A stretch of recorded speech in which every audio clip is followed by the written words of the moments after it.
Hello friends, very good afternoon. कैसे हैं आप सब? होप आप सब अच्छे होंगे। जैसा कि आपको पता है, ये हमारा जीएसटी का चैप्टर सेकंड है, जिसमें चैप्टर फर्स्ट हमने कवर कर लिया था। ठीक है, आज हम चैप्टर सेकंड पढ़ेंगे, बेसिक कॉन्सेप्ट्स ऑफ जीएसटी। ठीक है, जीएसटी का बेसिक कॉन्सेप्ट क्या होता है। तो पहले इसमें देखते हैं व्हाट इज़ जीएसटी। जीएसटी क्या होता है? तो गुड्स एंड सर्विसेज टैक्स को हम लोग बोलते हैं जीएसटी। ठीक है, ये क्या होता है, इसके अंदर थोड़ी चीज़ें देख लेते हैं। ये सिंगल टैक्स होता है। ठीक है, सिंगल टैक्स, और कोई भी टैक्स नहीं होता है। जब से जीएसटी आया है, सारे कुछ एक दो टैक्स हैं, जैसे कस्टम ड्यूटी और किसी किसी प्रोडक्ट पे एक्साइज ड्यूटी। बाकी सब पे क्या है, सिंगल टैक्स है। बाकी सारे टैक्स हट चुके हैं। वैट, सीसैट, जो भी टेस्ट होते थे, सेंट जीएसटी, ये सब हट चुका है। ये सिंगल टैक्स है। किस पे लिवाइड होता है? Levied on supply of goods and services both. ये किस पे? सप्लाई, किसी भी चीज़, गुड्स एंड सर्विसेज पे नहीं लगते हैं। अगर हमारे पास गुड्स एंड सर्विसेज सिर्फ रखा हुआ है तो उस पर ये टैक्स नहीं लगेगा।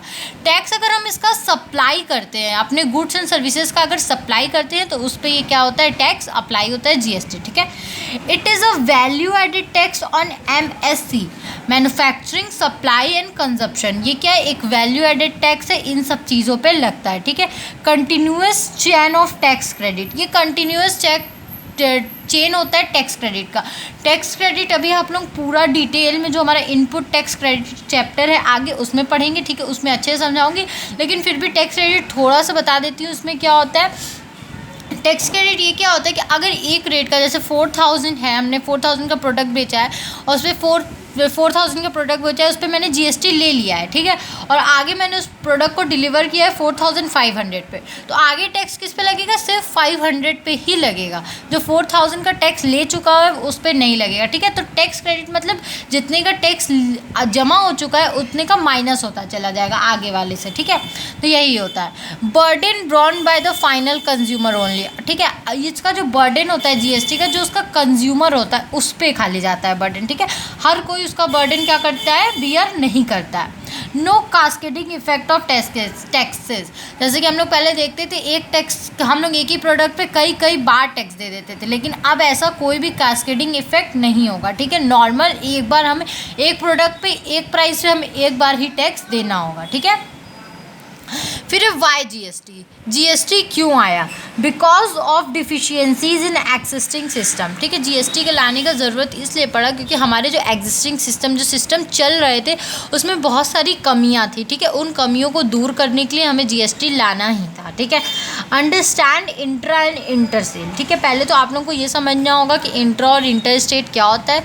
तो ओरली बता देती हूँ। इंट्रा स्टेट वो स्टेट होता है, वो चीज़ें होती है। इंटरेस्टेड मतलब जो, अगर हम कोई भी गुड्स या सर्विसेज डिलीवर कर रहे हैं या सप्लाई कर रहे हैं या उसको सेल कर रहे हैं विद इन अ स्टेट, ठीक है, अपने स्टेट्स के अंदर, तो उसको हम लोग बोलते हैं इंट्रा स्टेट। ठीक है, इंटर स्टेट क्या होता है? अगर कोई भी गुड्स सर्विसेज अगर हम अपने क्या कर रहे हैं, स्टेट्स के बाहर दूसरे स्टेट्स में क्या कर रहे हैं, सेल कर रहे हैं, डिलीवर कर रहे हैं, सप्लाई कर रहे हैं, तो उसको हम लोग बोलते हैं इंटर स्टेट सेल। ठीक है, पहले क्या था, earlier excise on manufacturing and VAT on sale of goods. पहले क्या क्या लगता था, मैन्युफैक्चरिंग पे एक्साइज ड्यूटी लगती थी, और अगर हम कोई भी गुड्स बेचते थे तो उस पर वैट लगता था, but was charge on basic value plus excise duty plus profit. ठीक है, लेकिन ये किस पे चार्ज आता था? जो उसकी बेसिक वैल्यू थी उस पर भी चार्ज हो रहा है। ठीक है, देखिए एक्साइज ड्यूटी जब बन रहा है, मैन्युफैक्चर हो रहा है, तो भी लग रहा है, एक्साइज ड्यूटी लग जा रहा है। ठीक है, फिर एक्साइज ड्यूटी जब हम उस मैन्युफैक्चरिंग गुड्स को देंगे तब एक्साइज ड्यूटी लगेगा, फिर उस पर जो प्रॉफिट होगा उस पर भी हमें क्या करना पड़ेगा, वैट देना पड़ेगा। तो एक ही प्रोडक्ट पे बहुत ज़्यादा बार क्या करना हम लोगों को टैक्स देना पड़ रहा था।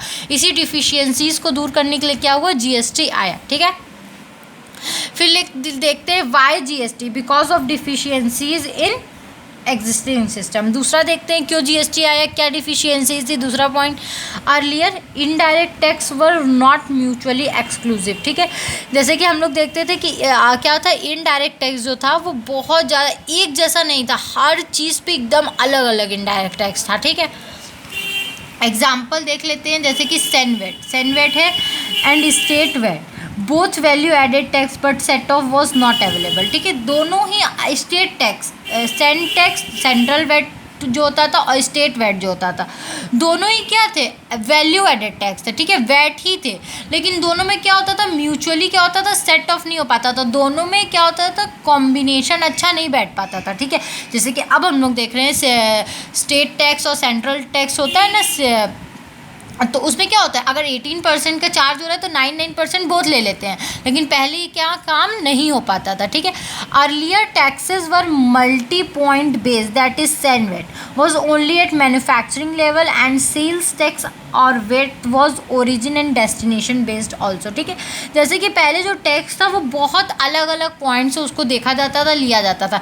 जैसे कि जो सेंट वेट होता था, सेंट्रल वेट, वो क्या होता था, मैन्युफैक्चरिंग लेवल पे सिर्फ लिया जाता था। और जैसे सेल्स टैक्स होते थे, वैट होते थे, ये सब क्या होते थे, या तो ओरिजिन बेस्ड होते थे या तो डेस्टिनेशन बेस्ड होते थे, ठीक है। दोनों बेस्ड होते थे, जहाँ से वो बन रहा है वहाँ पे भी उसका टैक्स लग जाता था, जहाँ वो पहुँच रहा है वहाँ भी उसका टैक्स लग जाता था। तो यही सिस्टम में हम लोग की क्या थे, कुछ डिफिशियंसीज थी, इन्हीं को दूर करने के लिए क्या किया गया, हमारा जीएसटी लाया गया। Others double taxation, example Microsoft CG software, ठीक है, यही होता था, डबल टैक्सेशन हर चीज़ पे, गुड्स एंड सर्विसेज पे लगते रहते थे। फिर फ्रेमवर्क ऑफ जीएसटी इंक्लूड्स, ठीक है, जो हमारा फ्रेमवर्क है वो क्या क्या चीज़ें इंक्लूड करता है अपने आप में, ठीक है। जैसे dual model, charge by both CG and SG both, ठीक है। जैसे कि ये डुअल मॉडल है, ठीक है, कि ये क्या करता है, सेंट्रल गवर्नमेंट और स्टेट गवर्नमेंट दोनों ही चार्ज करते हैं इसको, ठीक है। इसके में क्या क्या चीज़ें हैं देख लेते हैं, सीजीएसटी है, एसजीएसटी है, यूटीजीएसटी है, आईजीएसटी है, ठीक है। सीजीएसटी क्या है, levied and collected by central government on intra, ये क्या होता है, सेंट्रल गवर्नमेंट कलेक्ट करती है, जैसे कि central goods and services tax इसका नाम ही है, तो ये क्या करती है, सेंट्रल गवर्नमेंट टैक्स कलेक्ट करती है और सिर्फ इंट्रा पे करती है, ठीक है, इंटर पे नहीं करती। अगर इंट्रा होगा तो ही वो क्या करेगी, सेंट्रल गवर्नमेंट लेगी। SGST by SG plus UT with state legislature on intra, ठीक है। स्टेट गवर्नमेंट और यूनियन टेरिटरीज दोनों पे ये क्या होता है, चार्ज होता है, ठीक है। एसजीएसटी हमारे यूनियन टेरिटरी में भी लगता है और स्टेट गवर्नमेंट भी लेती है इसको, ठीक है। लेकिन किस स्टेट में, जिसका खुद का लेजिस्लेचर होता है, ठीक है, इंट्रा पे ही लेती है। यूटीजीएसटी क्या होता है, union territory goods and services tax bye UT without state legislature on intra, ठीक है। यूटीजीएसटी कहाँ लगता है, जहाँ पे क्या हो, अपना खुद का लेजिस्लेचर ना हो, ठीक है, और इंट्रा पे ही ये भी चार्ज करती है, ठीक है। आईजीएसटी क्या होता है, इंटीग्रेटेड बाय सेंटर और इंटर बोथ 1+2, ठीक है। IGST integrated goods and services tax होता है, ये क्या होता है, दोनों चार्ज करती है, स्टेट ये क्या करती है, सेंटर चार्ज करती है इसको, और इंटर पे करती है, ठीक है। जब एक स्टेट से बाहर अगर हम कोई चीज़ क्या करते हैं, बेचते हैं, सेल करते हैं, परचेस करते हैं, तो integrated goods and services tax charge होता है, और ये कौन करती है, सेंट्रल गवर्नमेंट इसको कलेक्ट करती है, ठीक है।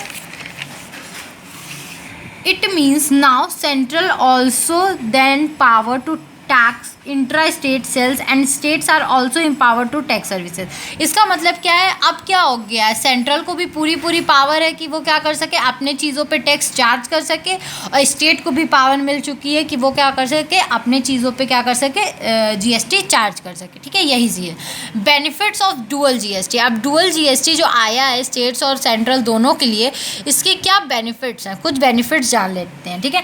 Reduction in the number of taxes at the central and state level, ठीक है। जो बहुत सारे टैक्सेस लग जाते थे, सेंट्रल अपना आप टैक्स लगा देता था, स्टेट अपना टैक्स लगा देता, उन सारे टैक्सेस के क्या हो गए, नंबर्स कम हो गए, अब सिर्फ एक टैक्स बच गया है, उसके शेयर्स दोनों जगह पहुंच जाते हैं, ठीक है।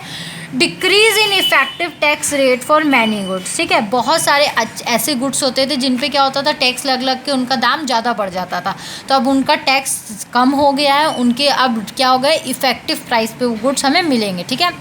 Removal of the current cascading effect of taxes, जैसे कि हम लोग देखते थे एक ही गुड्स पे कितनी बार टैक्स लग रहा है, अलग अलग टैक्स लग जा रहा है, तो वो कास्केडिंग इफेक्ट सब नहीं होता है। Reduction of transaction cost of the tax payer through simplified tax compliances, ठीक है। जो कि उसके ट्रांजैक्शन कॉस्ट लगते थे टैक्स पेयर्स के, तो वो क्या करता था, अगर उसको टैक्स देना पड़े तो गुड्स के दाम क्या करता था, बढ़ा के बेचता था, तो अब वो चीज़ नहीं हो गया, अब हर कुछ क्या हो गया, ये सिंप्लीफाइड हो गई है, वो एक टैक्स देता है, एक टैक्स क्या करता है, कंज्यूमर से लेता है, ठीक है। Increase tax collection due to wider tax base and better compliance, इतना अच्छा सिस्टम है कि क्या हो, अब ज़्यादा टैक्स कलेक्ट होता है, लोगों को देने में भी आसानी होती है और कलेक्ट करने वाले को भी क्या होती है, आसानी होती है, इसलिए क्या होता है, ज़्यादा टैक्स आता है। How GST will be charge, इसमें पूछा है GST कैसे चार्ज होता है, ठीक है, देख लेते हैं।